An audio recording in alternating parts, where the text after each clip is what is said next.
Welcome YouTube to the live review of SummerSlam 2016. This is Sling Blade Productions. My name is Alan Dempsey, and I am coming at you live from Cleveland. O-H-I-O. In this video, you will get my personal feelings on the show as a whole. You will get my feelings on the matches as well. This show had the potential to be the best SummerSlam in recent memory. There was major star power on this card, and there were 6 title matches on this card.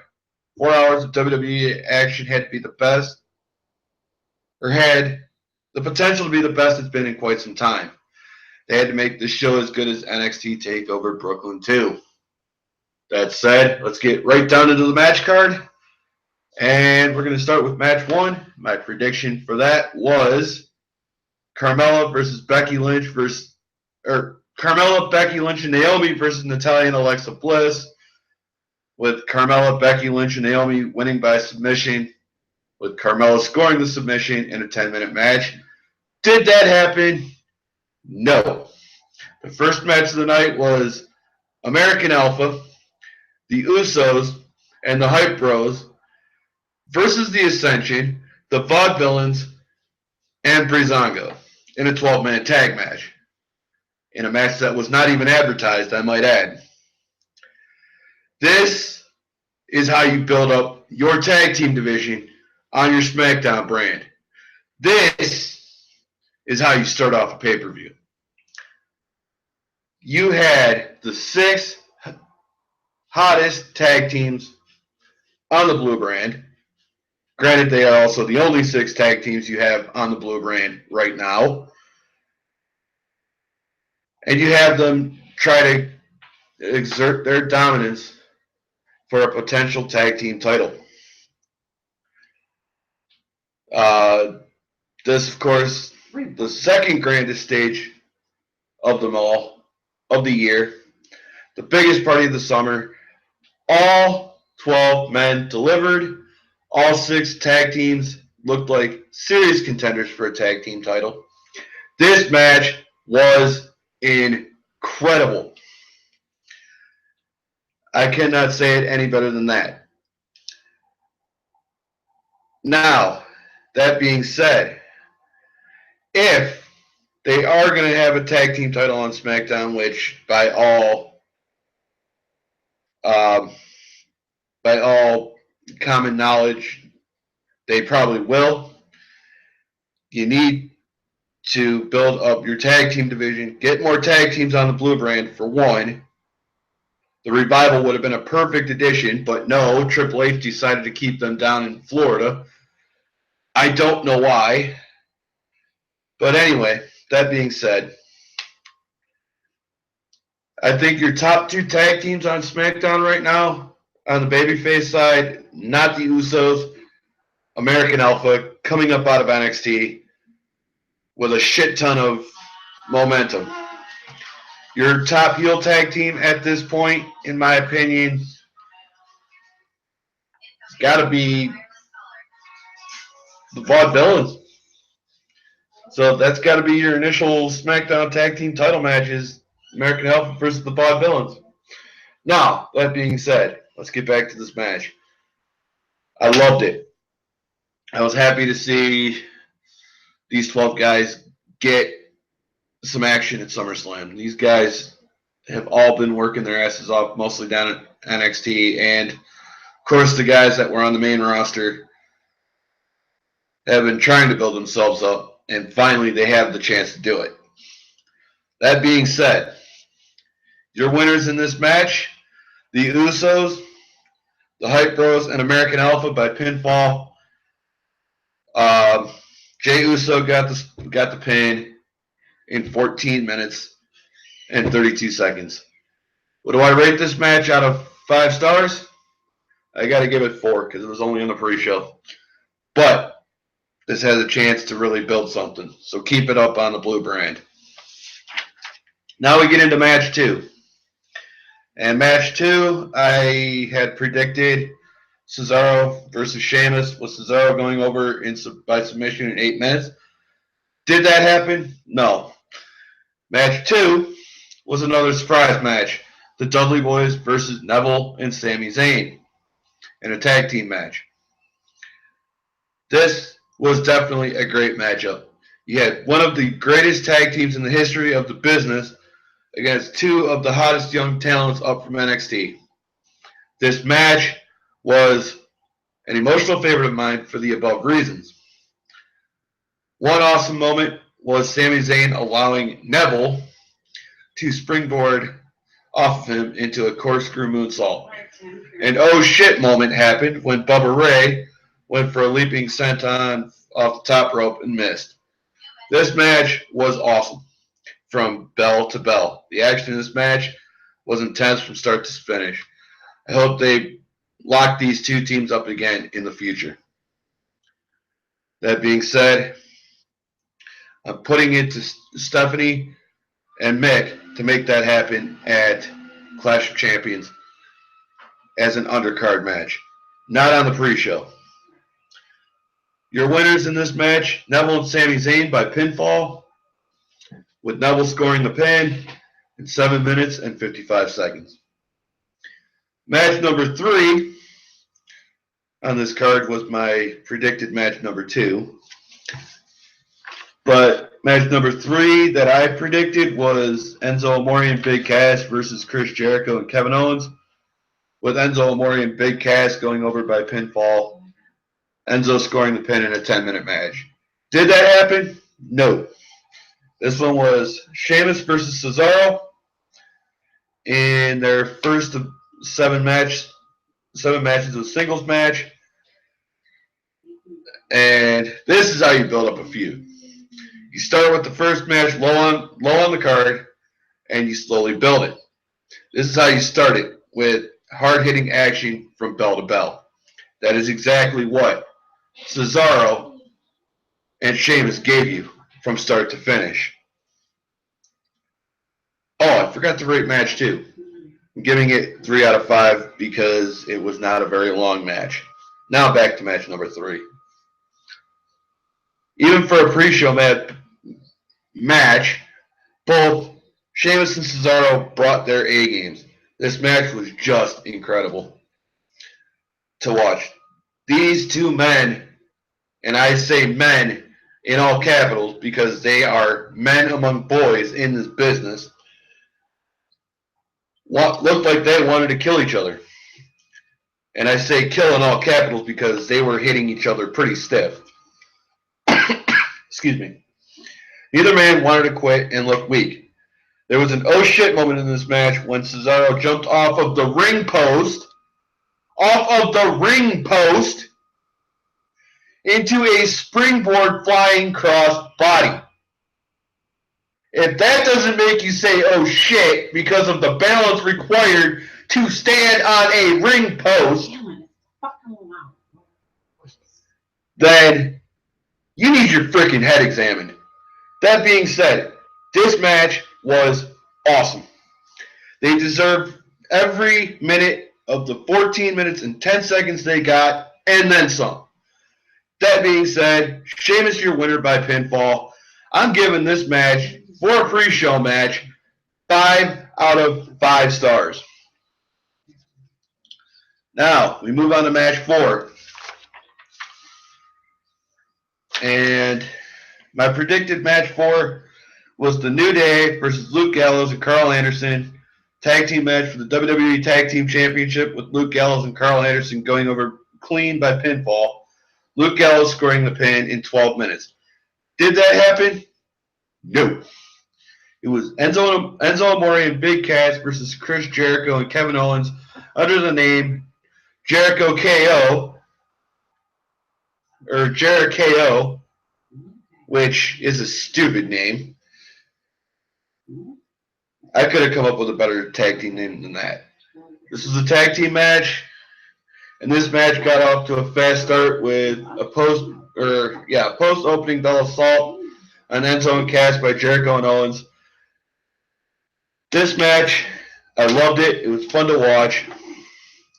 Everyone who knows me personally knows that I'm a huge fan of Chris Jericho from him being in WCW and then World Wrestling Federation when I first started watching wrestling in the late 90s. I'm also a huge fan of Kevin Owens because he looks like just a regular guy, but damn is he an incredible wrestler. Enzo and Cass. Love those guys. They are entertaining on the mic. They are damn good in the ring. And they remind me of a certain tag team from the late 80s, that being Jannetty and Michaels as the Rockers, as far as their talent goes. I hope that Enzo and Cass, even though they were defeated, impressed brass enough to get pushed up back to the titles. Now, that being said, Chris Jericho, Kevin Owens were your winners by pinfall. Chris Jericho, your winner, or your pin scorer. There was a little bit of a botch at the end of the match. Kevin Owens went to do a pop-up powerbomb that led to the code breaker, and Chris kind of botched the code breaker there. But other than that, the match was damn near perfect. Match was 12 minutes and 8 seconds long, and I have to give it 4 out of 5 stars. Match 5. What did I predict for match 5? John Cena versus AJ Styles, with AJ Styles going over by submission in 11 minutes. Did that happen? No.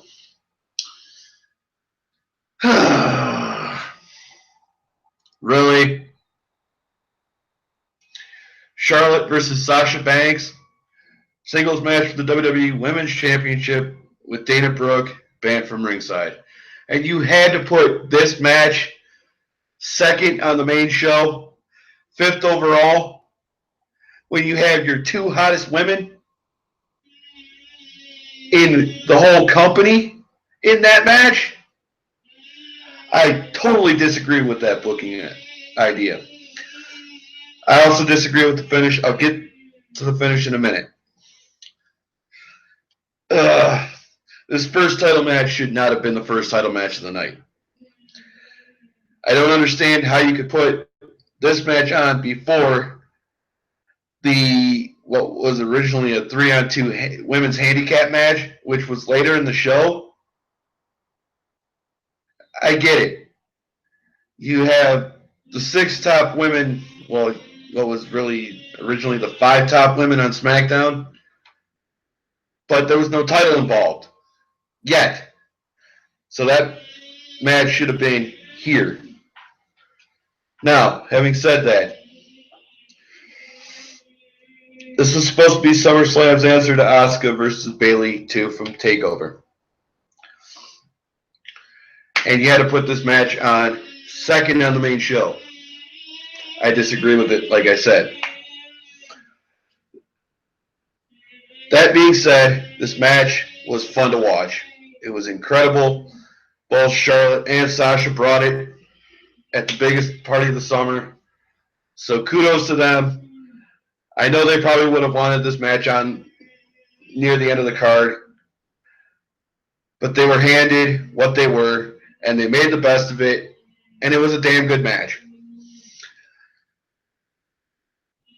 I disagree with the finish. I would have kept the belt on Sasha longer because the fans love her. She is over as all hell right now. Charlotte, I get it. She's a Flair. Triple H, Vince, Stephanie, they all have their affinity for Rick. Doesn't matter. The fans want Sasha, not Charlotte, and Sasha should have went over. Instead, Charlotte went over by pinfall in a 13-minute, 51-second match.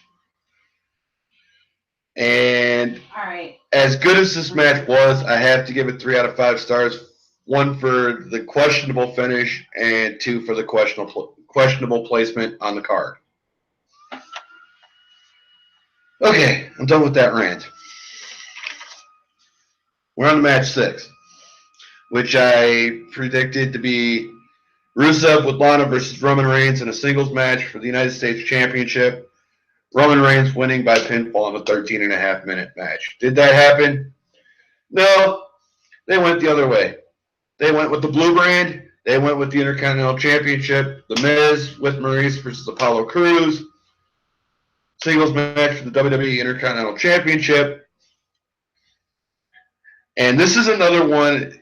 The booking on this just boggles my mind. I understand Apollo Crews has not been on the main roster for very long, but god damn it, give him a little more time to prove he belongs. Don't keep putting him in these crappy booking decisions and expect him to get over. It's not going to happen.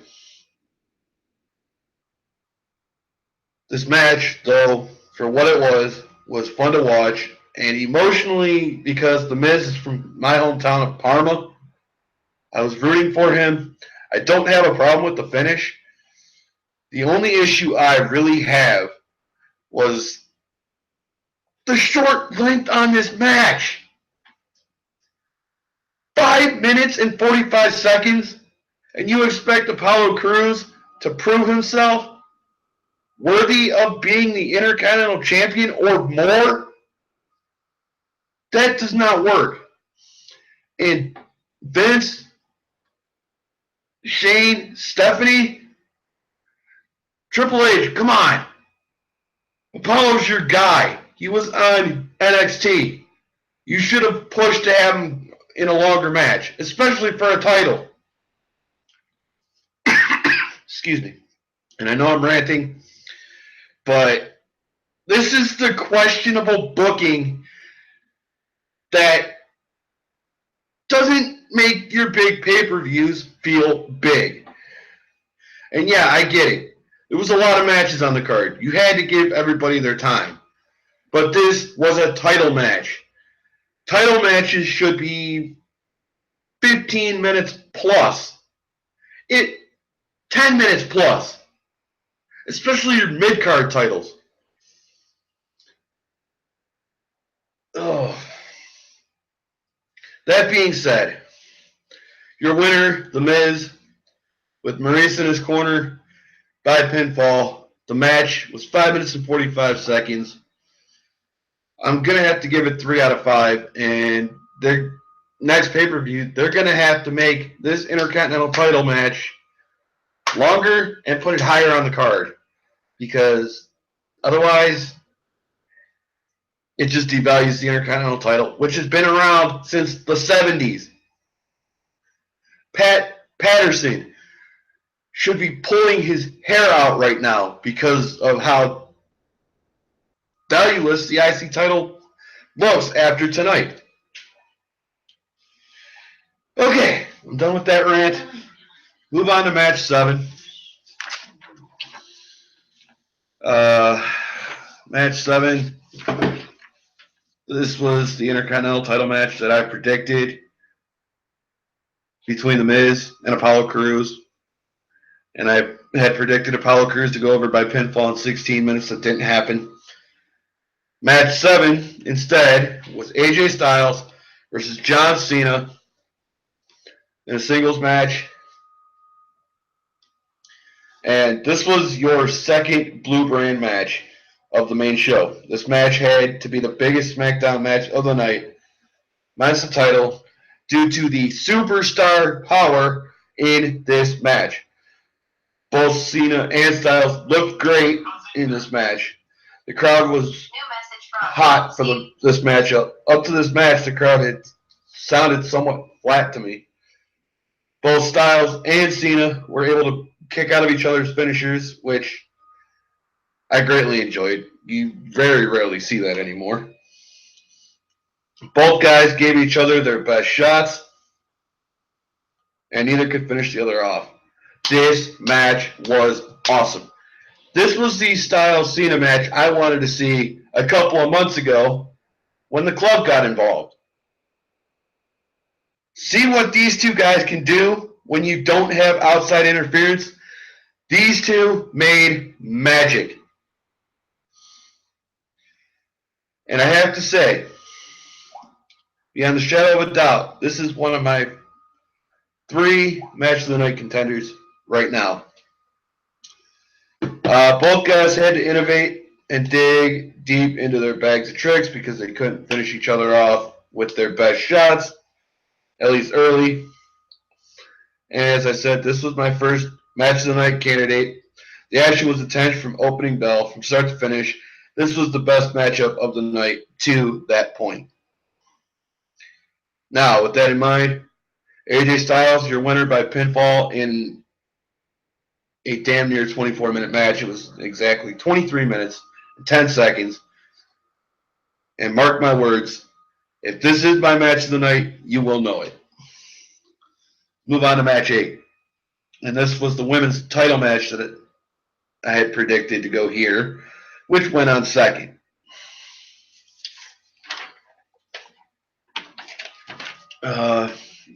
And again, I had Sasha Banks retaining by submission in an 18-minute match. Did that happen? No. The New Day versus Luke Gallows and Carl Anderson. Tag team match for the WWE Tag Team Championship. And this was your 4th title match of the night. Again, I don't agree with it being after the women's title. But I don't work for WWE. And I question now, what do I know as a fan? This match was excellent, though. Both teams came to play tonight. They brought their A games. An observation I made was that both Kofi and Xavier were wearing Iron Sheik style boots with the hooked toes. If you guys remember the Iron Sheik from the 80s and 90s, he had all green boots with hooked toes. That being said, titles did not change hands. Though Carl Anderson and Luke Gallows won, it was by disqualification after Big E returned from his groin injury and decimated both Gallows and Anderson. Now let's move on to match 9. I had predicted match 9 to be Dean Ambrose versus Dolph Ziggler, singles match for the WWE World Championship, with Dean Ambrose winning by pinfall in 20 minutes. Did that happen? Just about. In this match, it was Dolph Ziggler versus Dean Ambrose, singles match for the WWE World Championship. And this was your 5th. Oh, wait, I forgot to rate the last match. Scratch that. Last match gets 3 out of 5 stars due to the finish. Now, back to this current match. Again, this was your 5th title match of the night. This was by far the biggest SmackDown match of the night, period. I don't necessarily agree with it not being near the top of the card, but I don't book these shows. This match, nonetheless, was absolutely amazing. Dean and Dolph brought it the way I expected them to, and then some. Ugh. Mountain Dew Livewire. Gotta love it. Anyway. I was rooting for Dolph Ziggler because he's a Cleveland boy like me. But this Battle of Ohio for the WWE World Championship was absolutely intense. That being said, legitimately, I'm going to have to give this match of the night contender 2. Dolph Ziggler, Dean Ambrose, your winner by pinfall in 15 minutes and 18 seconds. Which moves us on to match 10. And match 10, I predicted to be Brock Lesnar with Paul Heyman versus Randy Orton, with Randy Orton going over by pinfall in 20 minutes. Did that happen? No. It was Naomi, Carmella, and Becky Lynch versus Natalya, Alexa Bliss, and Nikki Bella in a 6-women's tag team match. This originally was supposed to be a 3-on-2 women's handicap. Like I said, this was supposed to be a 3-on-2 women's handicap match due to Eva Marie being suspended due to a talent wellness violation. Furthermore, Nikki Bella was supposed to have had neck surgery and still be out healing. That being said, it was good to see Nikki back. I know a lot of fans are like, why bring her back when you got some of the best women in wrestling right now? But let's face it, the SmackDown women's locker room needs a veteran to lead the women's division. Even if you're not going to put the title on her, if there is a women's title made for SmackDown, she can be the veteran who gives advice to the top women on the brand. This match, for what it was absolutely awesome. I mean, seeing your 5 hottest women on SmackDown plus a returning Nikki Bella, you can't really complain. Everybody looked awesome in this match, and this match, despite being near the top of the card in the wrong spot, it should have been way earlier in the show before the women's title match. I really didn't care who won this match. I saw this match as a way to build up SmackDown's women's division. This match was meant to build up the first SmackDown Women's Champion, potentially. And like I said, this match was amazing start to finish. It was also very good to see Nikki Bella back in action. I missed her because she's been around a while, and she's been gone a while. That being said, Natalya, Alexa Bliss, and Nikki Bella, your winners by pinfall, with Nikki picking up the pin in 11 minutes and 7 seconds. My only gripe on this match was the placement on the card. So for that, I had to dock it 4 out of 5 stars. Takes us to match 11, which was, as presented, the final match of the night. When I did my preview, of course. And this was Finn Balor versus Seth Rollins in a singles match for the WWE Universal Championship, with Finn Balor winning by pinfall in 25 minutes. Did that happen? Partially. Seth Rollins versus Finn Balor. This was a no disqualification match for the WWE Universal Championship. And oh my God, this is legitimately my number 3 match of the night contender. And this was an awesome matchup to determine an inaugural champion. You couldn't put together a more perfect pairing. Both Finn and Seth are super over and extremely talented. This match was a dream match just a year ago.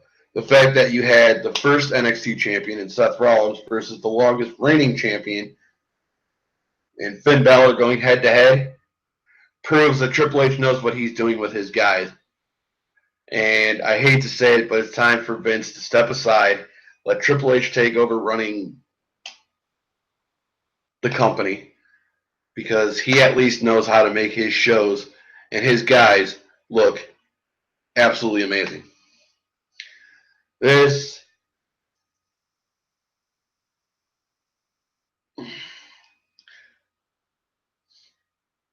match was incredible. Both Finn and Seth looked like wrestling gods in this match. This was definitely a WrestleMania main event worthy matchup. This, like I said, was legitimately originally it was second, now it's third match of the night candidate. Your winner, your inaugural WWE Universal Champion, Finn Balor, by pinfall in 19 minutes and 24 seconds. And this, like I said, was an amazing match. It gets perfect 5 out of 5 in the star count. Those weren't your only matches, though.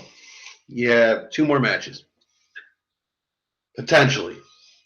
Roman Reigns versus Rusev with Lana, singles match for the WWE United States Championship. This match never started. Rusev and Reigns had a massive pre-match brawl, which Rusev started before the match. Roman snapped and destroyed Rusev, injuring his ribs and potentially puncturing a lung. This brawl really got Roman a huge pop. I just hope that Rusev is not too seriously injured, that he is out for a long period of time. This match had happened. It could have been a match of the night candidate as well. That being said, no winner, no result, no time on this. It was a no contest. Rusev, I know on screen you are hated by everybody, but behind the scenes, a lot of fans seem to like you as a person. I hope you have a speedy recovery to your injury and we see you back soon. This takes us to our final match of the night. Brock Lesnar with Paul Heyman versus Randy Orton in a singles match. And this match started with Randy and Brock looking for a way to mount offense. Brock was the aggressor, mounting the first offense and dominating early. The mayor of Suplex City rolled the roost in this hard-hitting fight. Randy was able to hit 2 RKOs when Paul Heyman said he would hit none. Brock hit an F5 but couldn't finish off Randy, and then that's when Brock snapped, busted Randy open with stiff elbows to the head. Randy, I hope you're not too seriously injured by that. Saying this as a fan of you, both off screen and on screen. Brock, I hope you don't get fined for splitting Randy open and F5ing Shane. Anyway, your winner, Brock Lesnar by TKO in 11 minutes and 45 seconds. And the rating on this match, I'm going to give it 5 out of 5 because of the star power in the match and just how intense and hard-hitting the action was. Okay, so that was your match card. Final thoughts on the show. The show had the potential to top SummerSlam a year ago. This show had the potential to even top WrestleMania from this year. There was star power on this card. This card had the potential to produce several match of the night's candidates.